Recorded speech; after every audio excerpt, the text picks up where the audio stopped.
Viewers, ये आप क्या देख रहे हैं? ये भी एक बड़ी साइंस है। भैंसों से आप देखते हैं कि दूध कैसे दोया जाता है। इससे दोने का मतलब है कैसे निकाला जाता है। इन टीट से आप देख रहे हैं भैंस का मालिक किस तरह भैंस को उसने रस्सियों से बांधा, और ये देखें भैंस को भी दूध पिला रहा है।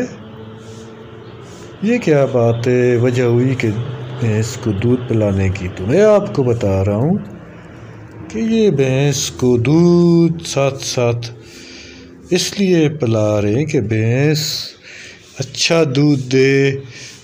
और देखें फिर भैंस ने इशारा किया और मालिक ने भैंस को दूध पिलाया। तो बहरहाल आप देख रहे हैं कि दूध दोने का ये एक बड़ा फ़न है, और ये भी कोई आसान काम नहीं है। हर काम के लिए मेहनत करनी पड़ती है। मेहनत के बगैर कुछ भी मुमकिन नहीं। ये देखें, देखते जाएं आप कि मुसलसल इसके टीट्स जिसे थन कहते हैं, उनको वो तैयार कर रहे हैं। और देखें, तैयार होने के बाद जब दूध भैंस देने के काबिल हो गई तो उन्होंने दूध को निकालना शुरू कर दिया और पानी भी मंगवाया। तो मैंने पूछा कि ये पानी से आप क्या कर रहे हैं? तो उन्होंने कहा कि इससे इनके टीट्स को, थनों को साफ कर रहा हूँ। देखें जनाब, फन को देखें कि थनों को किस तरतीब से इस्तेमाल कर रहे हैं दूध निकालने के लिए।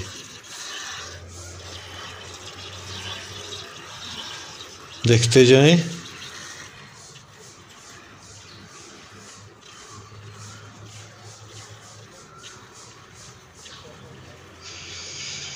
तो एक बात भी है कि ये देखें, वो लात मार रही थी।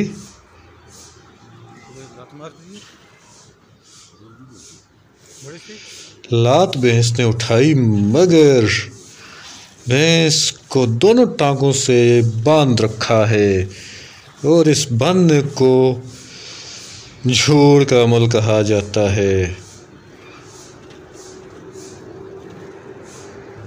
देखें, जिस तरह मशीन दूध निकाल रही है, मालिक इस तरह मशीन की तरह निकालते जा रहे हैं।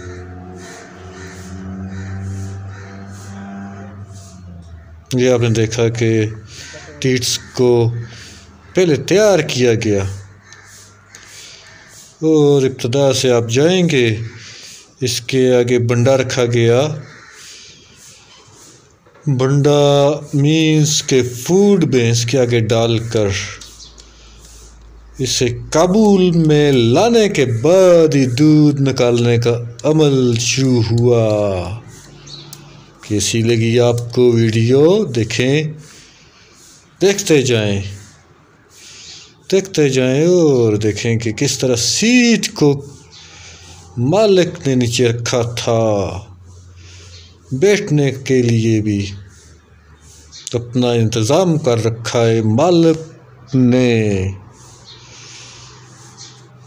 भैंस मुसलसल ज़बान भी निकालती जा रही है और मालिक को देखती जा रही है, जिससे भैंस का जेस्चर ज़ाहिर होता है कि भी दूध भैंस को ही पिलाना है, अपना ही दूध भैंस पी रही है।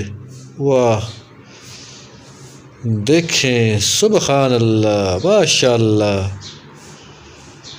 ये है कुदरत का वो कारखाना। क्या है, ज़बरदस्त कारखाना है। ये दूध इंसान, बच्चे होटलों में, कारोबार में इस्तेमाल करते हैं और पीते हैं। देखते जाइए।